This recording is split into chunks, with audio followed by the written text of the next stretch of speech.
कितना मिलाना वाला धड़के छतिया उतरल नया बोले ना कि के नथिया कितना मिलाना वाला धड़के छतिया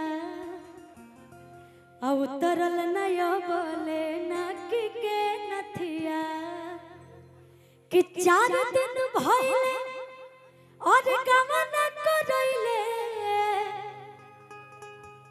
आया बोले सुहाग रतिया मनल नइखे कि 4 दिन भइले और कामना करइले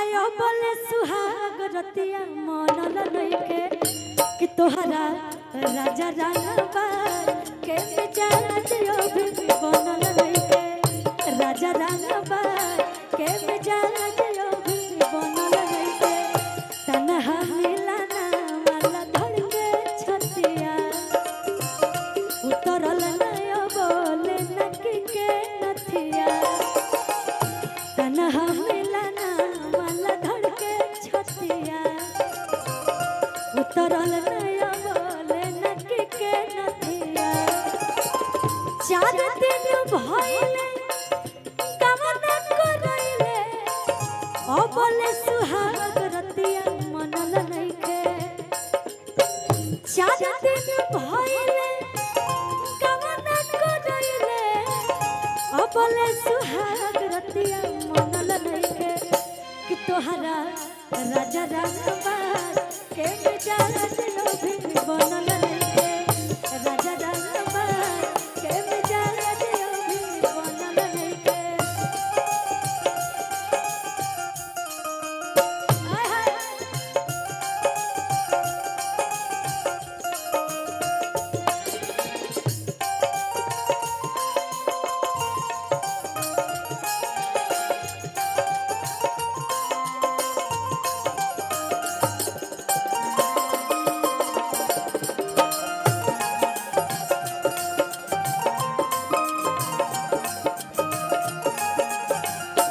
तोहरा राजा रानबा के मिजाज बनल नइखे राजा रानबा के मिजाज और यहाँ पे हमारे बहुत अच्छे अच्छे बड़े भाई लोग भी बैठे हुए हैं तो हमारी भाभी आप लोग से यही बोलेंगे जानते हैं क्या कहीं है ए हो हद होता राजा मजा माल बसिया ताजा मूड बने में रहुआ टाइम लागेला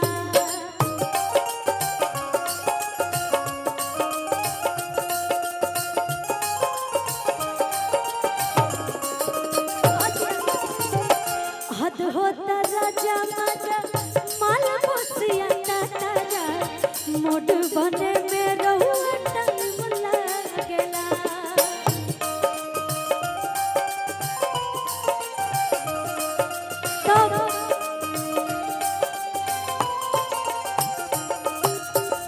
हमार पावर स्टार बड़े भैया पवन सिंह भैया के लाइन रहेगा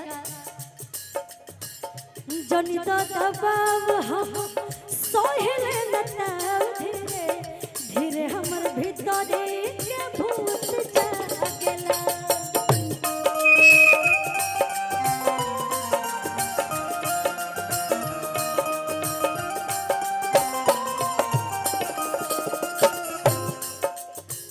बानी हमरा जीरवा टेंशन बकाजे कोनो हर बाजियो पे ठनल नइखे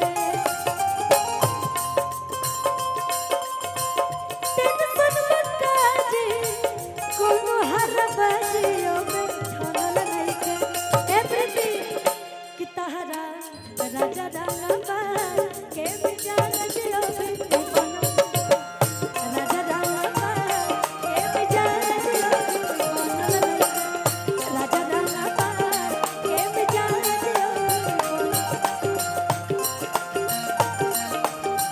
ए भैया कि तोहरा राजा रानबा के मिजाज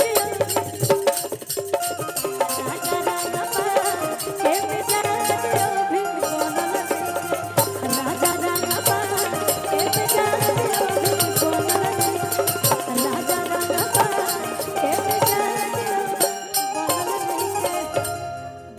सुंदर गीत बाटे पावर स्टार पवन सिंह भैया के साथ आइल बा, जरा के लिखले बानी हमार बड़ भैया बिट्टू विद्यार्थी भैया। आप सब बहुत प्यार देते हैं गीत के, बहुत ही अच्छा लगा था सुन के।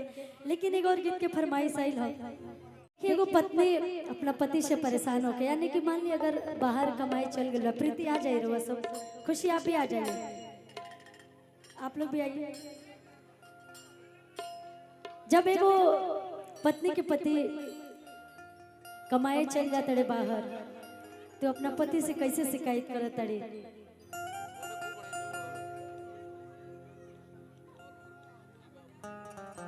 कि देवरे से जुड़ले बानी नातावा, जब से गईला काला कतावा।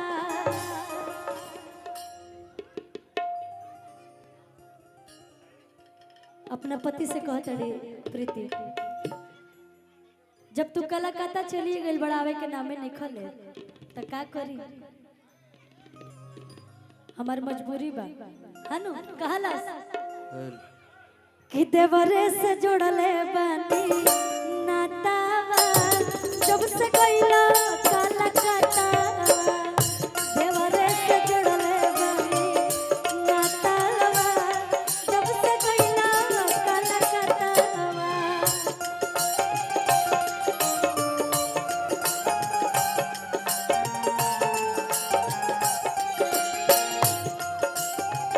गईला कलकत्ता राजा गईला कलकत्ता।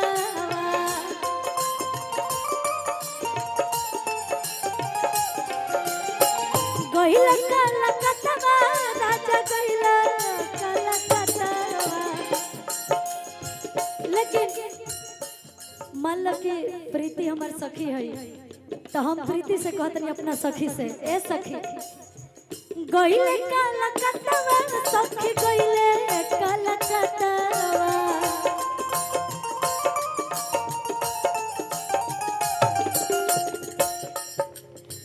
देवर लेला हाल चाल, देवर लेला हाल चाल पातावा, जब से गईले कलकत्ता। देवर से जुड़ले बानी नातावा, जब से गईले कलकत्ता। देवर से जुड़ले बानी नातावा, जब से गईले कलकत्ता।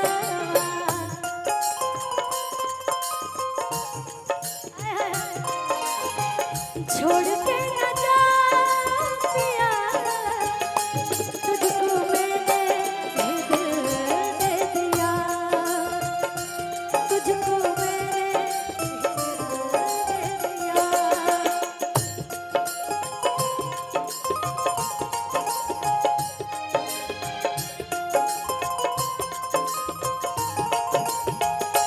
तुझको मैंने ये दिल दे दिया, तुझको मैंने ये दिल दे दिया। देवरे से जुड़ले बानी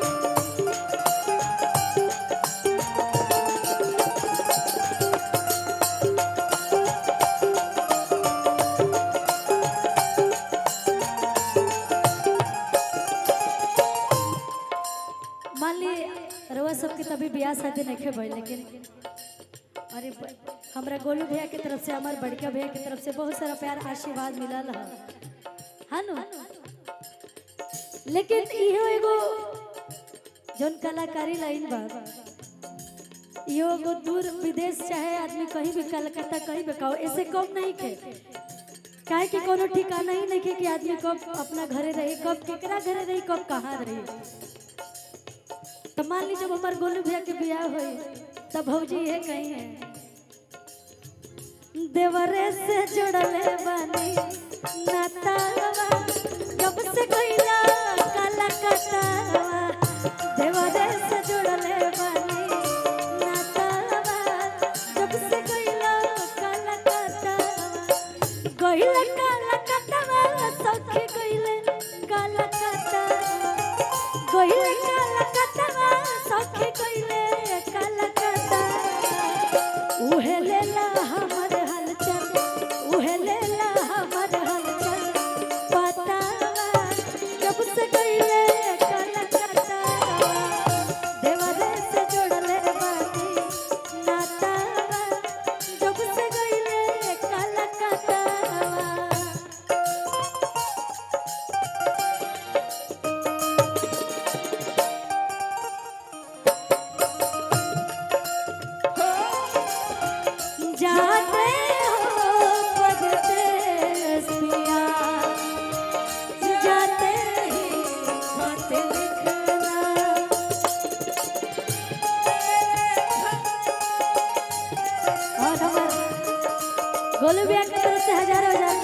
कलाकार आई बटे।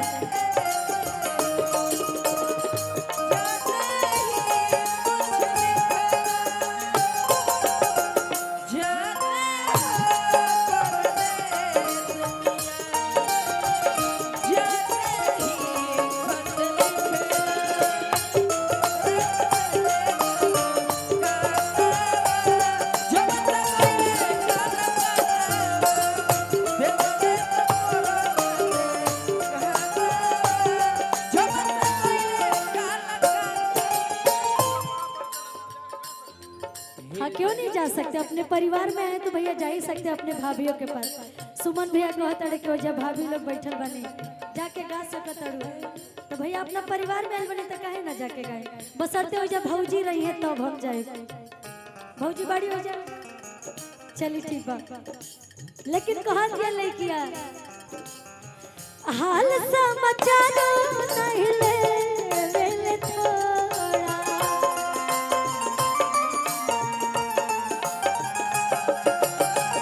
हाल समाचार नहीं ले थोड़ा।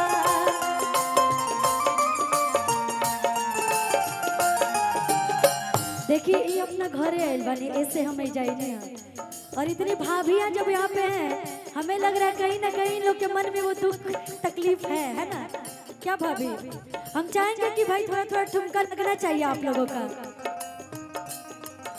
हम चाहेंगे जितनी हमारी भाभियां हैं सबका ठुमका लगना चाहिए। क्या भाभी कहा ताने हाल समाचार नहीं ले थोड़ा,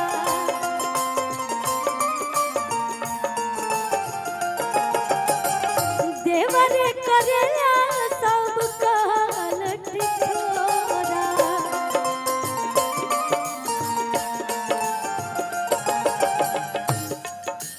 अच्छा भाभी रहे दी बाद में दे दे, लेकिन हम चाहते नहीं कि तनी मनी रोड ठुमका लगा दे हमारा साथे। कह दिया काटे उहे चने दिनो, काटे उहे चने दिनो राता जब से गईले कलकत्तावा,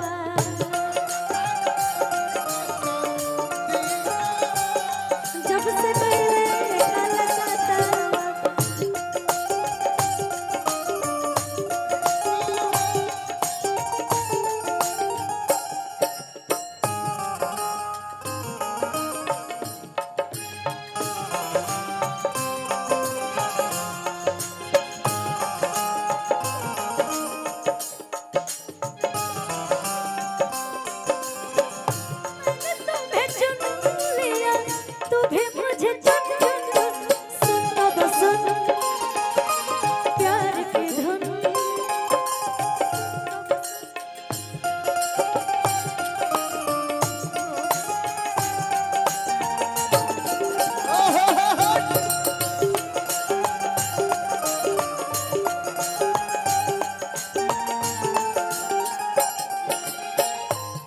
मान ली जब मर्द कमाए चल जाई है तो औरतिया कहतिया कि देवरा का कहता, अब रउआ नहीं खियावत तो हम का कहें। कहतिया ए सुमन भैया गईले आजाद जब से पूरब के ओरिया,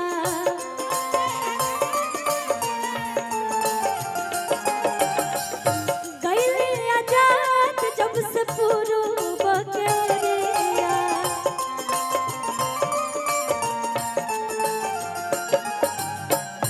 उहे बोलावे सुन कह के हमके गोरिया।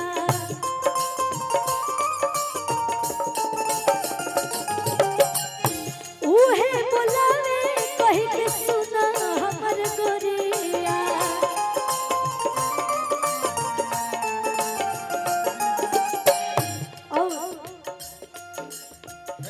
कवर खियावे अपना, कवर खियावे अपना हाथावा जब से गईले कलकत्तावा, कवर खियावे अपना हाथावा जब से गईले कलकत्तावा, कवर खियावे हाथावा जब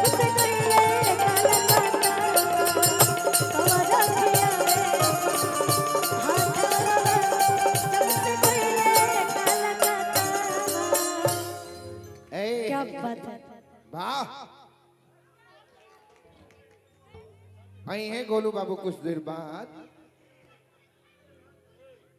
एक और बड़ी सुंदर गीत के फरमाइश आइल है जोन के हम मंच पे गाइल है। कैसे? हम चाहम कि तनी रोज सब घूंघट निकाल के, ए प्रीति इधर आवा, तनी घूंघट निकाल लिया आप सब। आंचल है ना आप लोग के पास? ओहो, तनी बेटी पतोह के रहन सीखस। ए बुल्लू, बहुत सारा गाना है, मैं सुनाऊंगी आपको।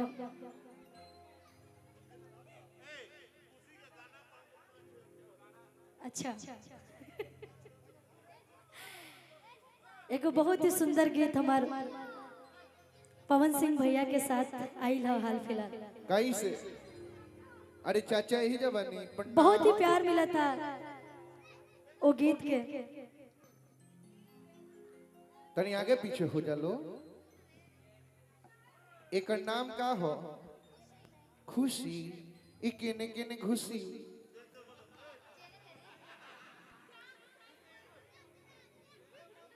और बड़ी प्यारा आशीर्वाद मिला था जना गीत के नाम है राजा रंगबाज।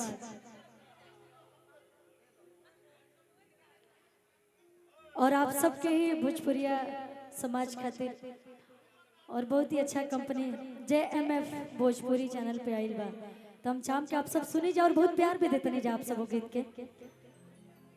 कैसे भैया हम गोलू दो जी लाइन आवत सुनाई कुछ देर फरमाइश बाद। आइल है गीत कुछ के। देर बाद आवत रे।